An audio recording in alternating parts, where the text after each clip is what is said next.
ولك اشي مش طبيعي هون، اشي مش طبيعي. قلعت الدنيا.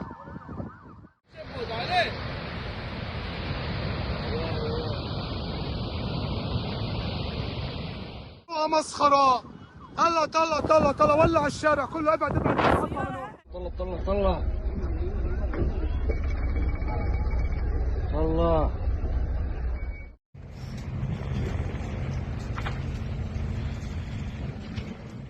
At the beginning of May, a massive wildfire that suddenly broke out near Jerusalem and spread uncontrollably within hours, scorching thousands of hectares of land, quickly turned into one of the most devastating environmental disasters in Israel's history, alarming both local communities and the international community.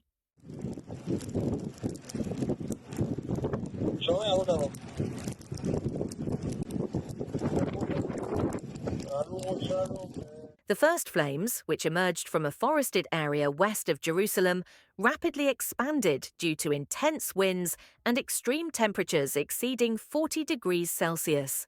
Among the hardest-hit regions were rural communities surrounded by forest, including Neve Shalom, Mevo Horon, Mishmar Ayalon and Nahshon. Route 1, the major highway connecting Jerusalem and Tel Aviv, was entirely closed to traffic for safety reasons once the fire reached the area.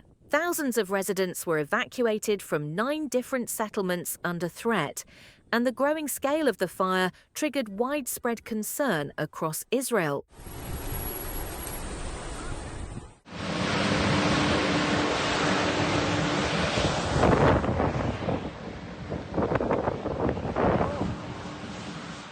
Israel's fire and rescue services reported that the wildfire was advancing on multiple fronts simultaneously, which significantly complicated containment efforts. A total of 163 firefighting teams and 12 aerial firefighting aircraft were deployed to combat the flames, with additional support from the Israeli Air Force, which dispatched 4 transport planes carrying personnel and equipment. The Israel Defense Forces also mobilized rescue teams and heavy machinery to critical zones.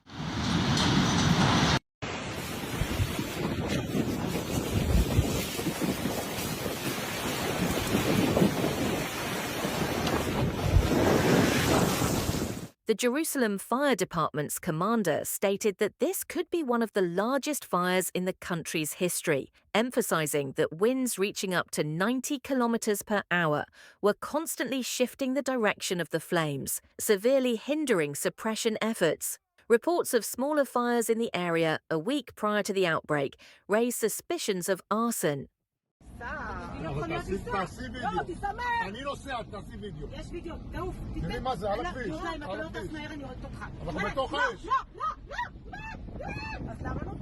Initial statements from Israeli police revealed that a man in his 50s from the Tuba neighborhood of East Jerusalem was arrested at the scene for allegedly carrying flammable materials and attempting to ignite brush.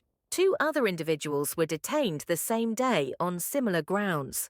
The next day, Prime Minister Benjamin Netanyahu announced that a total of 18 individuals had been taken into custody on suspicion of arson.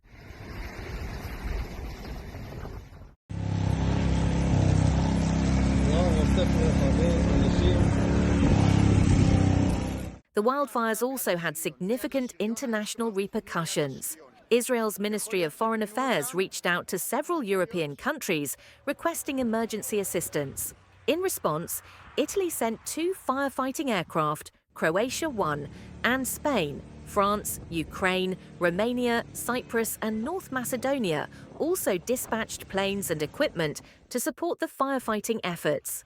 The severe damage to the Canada Park area and the destruction of over 25,000 dunams of forest land also drew strong reactions from environmental protection groups.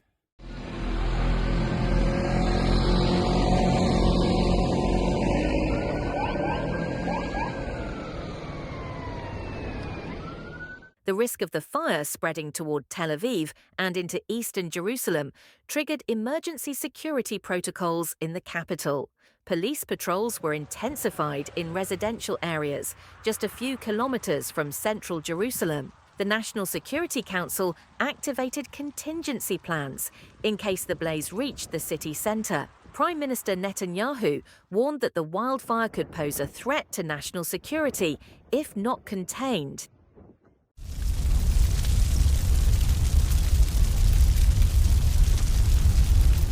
Although Israel has historically been vulnerable to wildfires, the disaster that unfolded around Jerusalem in May 2025 is considered one of the largest in the nation's history due to the area affected, population density under threat, and its impact on infrastructure. In 2010, a major fire in the Carmel Mountains near Haifa claimed 44 lives and was long regarded as the country's worst environmental disaster.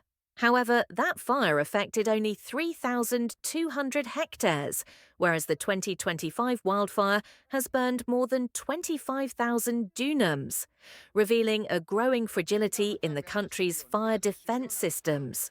In both cases, the shared root causes included extreme heat, drought conditions, limited firefighting capacity, and coordination issues, all of which fueled the rapid spread of the flames.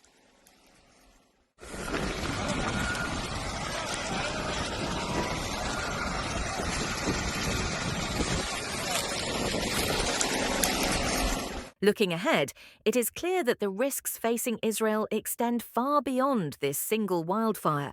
According to the latest assessments from the National Meteorological Service, the heat wave gripping the country's interior is expected to persist for at least another week, with temperatures once again exceeding 40 degrees Celsius and humidity levels dropping significantly. These conditions increase the chances of flare-ups in areas already brought under control and elevate the risk of new wildfires in vulnerable regions. Additionally, the accumulation of flammable material on the forest floor due to prolonged droughts continues to pose a serious threat to containment efforts.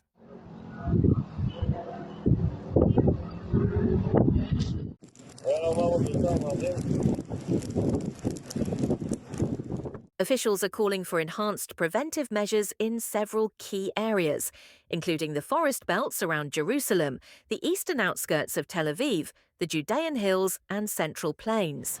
Warnings have been issued that wildfires could threaten new residential areas if action is not taken. Under new safety protocols issued by the Israeli Defense Forces and the Ministry of Interior, open fires are now prohibited during high-temperature hours. Access to forested areas is strictly restricted, and aerial patrols have been increased in high-risk zones.